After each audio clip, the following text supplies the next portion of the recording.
Olá, sobreviventes. Iniciando o segundo módulo, vídeo 5. Finalizando a minha perspectiva pessoal de um sobrevivente. Despertar.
Bem, eu acho que para entender o que eu faço, os vídeos, cabe de repente olhar os anteriores, os vídeos anteriores, porque é tudo um histórico, né? Tem um conceito, né?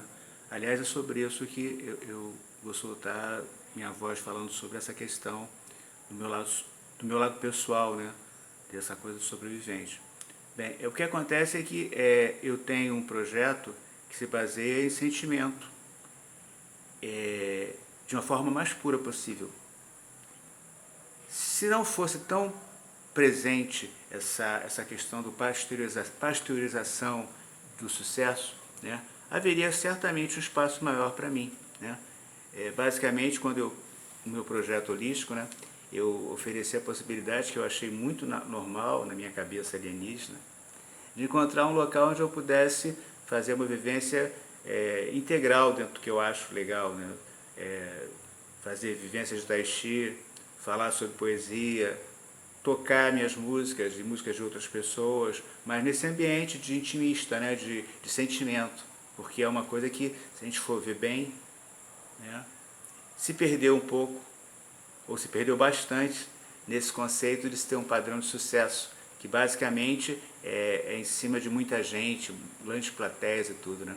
E vale a pena um paralelo sobre isso, é que eu até comentei em vídeos anteriores, né?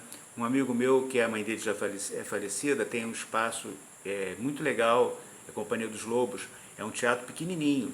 E pelo que eu soube, e eu pesquisei que realmente era assim, há alguns tempos atrás, né, quando isso era considerado uma coisa cultural, e é realmente, haviam espaços em alguns bairros, espaços pequenos, onde tinha 30 pessoas, 40, enfim, máximo 50 pessoas.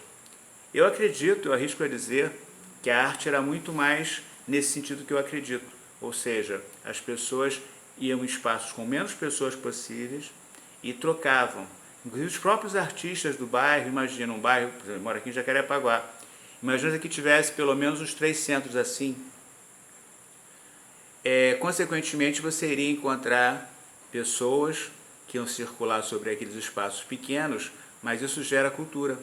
O que acontece hoje é cada um para o seu lado, grandes plateias, como se fosse sinônimo de sucesso, e infelizmente, claro, tem exceções, mas muitos atravessadores sobre a arte. Isso é um grande problema, né? Então, basicamente, a minha vivência me leva a ter essas reflexões. E eu não estou de forma nenhuma triste ou, enfim, decepcionado com nada. Aliás, a minha visão taoísta, né, eu trabalho com a essência do que está acontecendo. É justamente isso que é a minha ponderação do meu lado sobrevivente, né, onde as dificuldades todas que eu tenho não é por falta de propaganda, é porque a minha propaganda, no processo de hoje em dia, como é massificado, não tem como chegar. Ou seja, o grande artista hoje reconhecido como tal, muitas vezes ele só chega lá, ou na maioria das vezes, porque tem uma grande propaganda atrás dele. E, claro, se a qualidade for boa, não tem nenhum problema. Acontece que muitas vezes não é assim. Mas não importa. O cara que tem dinheiro para investir no marketing, ele vai jogar uma propaganda publicitária muito grande e a massa vai atrás. Porque para eles isso é modernidade. E não é modernidade nenhuma. E bem, esse vídeo, eu quero fechar com aquele texto que eu falei em vídeos anteriores, que eu acho bem interessante, que fala sobre essa coisa. Ele é o forasteiro. E na verdade o que eu falei não cabe só para mim. Eu sei que cabe para uma legião de pessoas que são artistas como eu, que já vivenciei, tive contato com muitos deles, e ficam procurando um espaço nessa mídia, esse espaço de sucesso midiático, e talvez nunca encontrem. Porque é muito difícil você casar, imagina você casar todo mundo nesse esquema pasteurizado, que geralmente não está muito preocupado com qualidade, quer ver a quantidade, né? Então esse texto forasteiro que eu vou ler agora, basicamente eu vou ler, eu acho ele interessante porque ele vai enfatizar uma outra visão de arte. Eu não sou contra o que acontece, tem espaço para todos, como eu já falei, mas infelizmente a gente sabe que isso é cortado. Então eu gostaria de ler, finalizando esse vídeo, esse texto que eu acho ele bem interessante, né? E eu vou ler. Forasteiro. A sociedade aflita, estressada por conta da roda viva que sugestiona a existência para a máxima, que o tempo corre, quando em verdade é o relógio humano descompassado que acelera.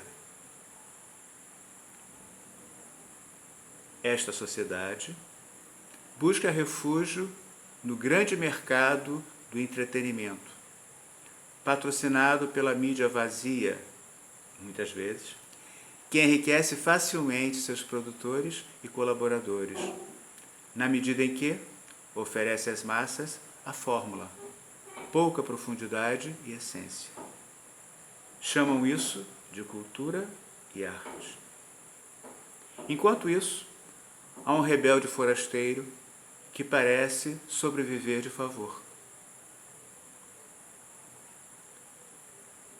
Ao rebuscar algo espontâneo e original dentro de si, espera simplesmente compartilhar com o público ao seu redor tal subjetiva e única experiência, tendo como principal intuito aproximar com alma sentimentos e corações. No entanto, por mais que divulgue seu ofício, sua propaganda e sua linguagem não têm como chegar aos olhos de quem prefere enxergar o brilho artificial dos holofotes ao invés da luz do sol, e aos ouvidos de quem não distingue a diferença entre a sutileza de uma cítara e o alarido retumbante de uma turba. Assim como sua poesia da alma não pode sensibilizar aquele que descrê do poder da palavra, pois este considera o sentimento um mero jogo de interesse, de momento. Também sua intenção singela de contribuir para uma unidade possível, em prol de uma existência mais humana e fraterna entre os seres, é refutada pela máxima nefasta de que amigo é dinheiro no bolso, conforme o interesse que esteja em disputa. Na minha visão, sob o aspecto das massas, essa é a crise na arte e na cultura. Este é o desafio atemporal, sempre presente para o genuíno artista, um forasteiro. Um forasteiro que sobrevive de favor perante uma sociedade que pouco valoriza e reconhece sua contribuição como profissional, tal qual a fábula A Formiga e a Cigarra. A questão crucial é que todo ofício é sagrado. Se parte desse plano não entende e reconhece o essencial, paciência. Tem versos de João Nogueira bem próprio, grande compositor falecido já, que fala o seguinte: não, ninguém faz samba só porque prefere. Força nenhuma no mundo interfere no poder da criação. Eu termino esse texto com a seguinte palavra: os efêmeros conceitos de sucesso e insucesso, acidente de percurso, nada tem a ver com a sina do forasteiro, pois, qualquer que seja o seu samba, ele segue em oração o poder da criação contido em si. Na verdade, esse texto eu dediquei a uma amiga que é muito querida e ela sempre está apoiando artistas como nós, né? Eu vou colocar nos créditos o nome dela, eu gosto de deixar a pessoa, às vezes não quer que divulgue, mas aí eu dediquei esse texto a ela, e eu coloquei a uma atriz e ao universo de forasteiros de modo geral. Então esse texto não cabe só para mim, é para as pessoas que estão inseridas nesse contexto. Eu espero que tenham entendido, e eu vou continuar agora, mais livre dessa questão de falar do meu lado pessoal, né? Esse lado sobrevivente das outras pessoas, que é o universo sobrevivente. Como eu falei, nós todos somos sobreviventes nesse plano. Espero que tenham gostado. Um abraço. Até a próxima.